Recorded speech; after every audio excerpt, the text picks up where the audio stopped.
My Facebook feed has become nothing but an ongoing series of comments on the Brett Kavanaugh hearings. That and the wider social implications of Ford's accusations are literally 90% of what I see on Facebook at this point.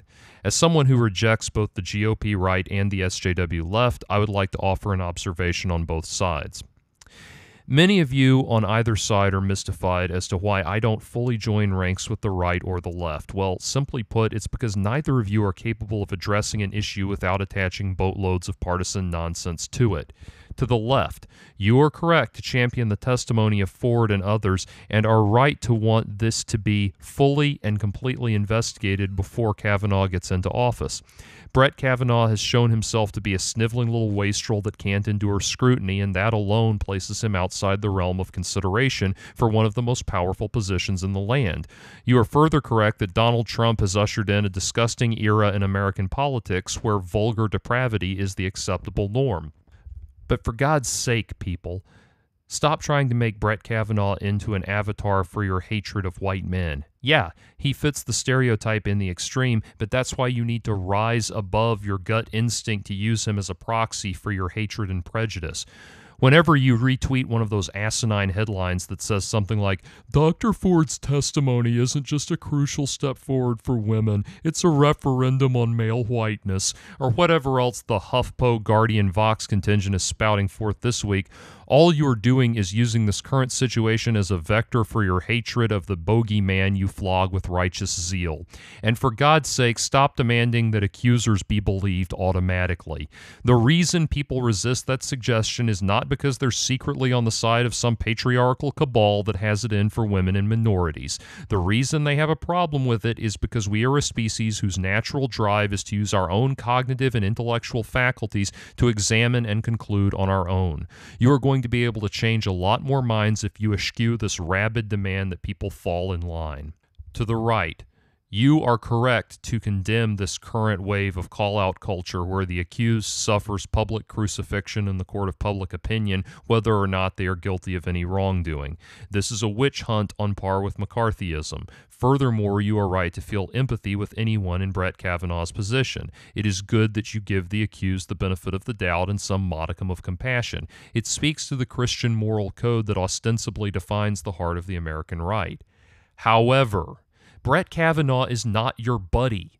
Stop allowing your personal empathy and compassion to blind you to the fact that this man is being considered for a position of extraordinary power for the rest of his life, and that as such, feeling compassion for his personal struggles while also thinking that his temperament and demonstrable lack of personal restraint disqualify him for the Supreme Court are not mutually exclusive positions. Yes, most of the time we give people the benefit of the doubt, even politicians. I'm a musician. I'm used to working with people who have substance abuse issues and extreme behavioral problems, and even politicians have their personal issues. But the Supreme Court is different. That's where things have got to be cool, calm, rational, and even-handed. Put it this way, if politics were a basketball game, elected officials would be the players and the judges would be the referees. We can deal with Dennis Rodman on the court because his behavior is being kept in check by a referee that keeps his cool and isn't partial to either side.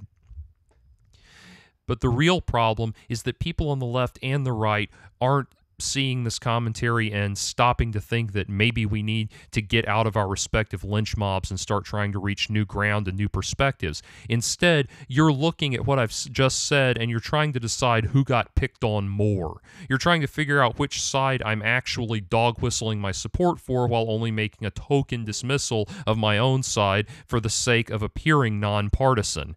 Well, if either of you can extract your head from your favorite body cavity for one tiny iota of an instant, you might hear what I'm actually saying. The people screaming on the left and the people screaming on the right are the same people. One side believes the world is run by the patriarchy, the other side thinks it's run by the deep state. Yes, if you made a Venn diagram of the positions held by either side, there would be a tiny sliver of overlap in the middle where I agree with both of you on certain things, but the rest of those circles are filled in with so much cowflop that it's impossible for me to align myself with either side. It's not because I'm secretly more on the side of Ford or Kavanaugh. It's that fully aligning myself with either of them means signing on with a bunch of nonsense on which I don't agree.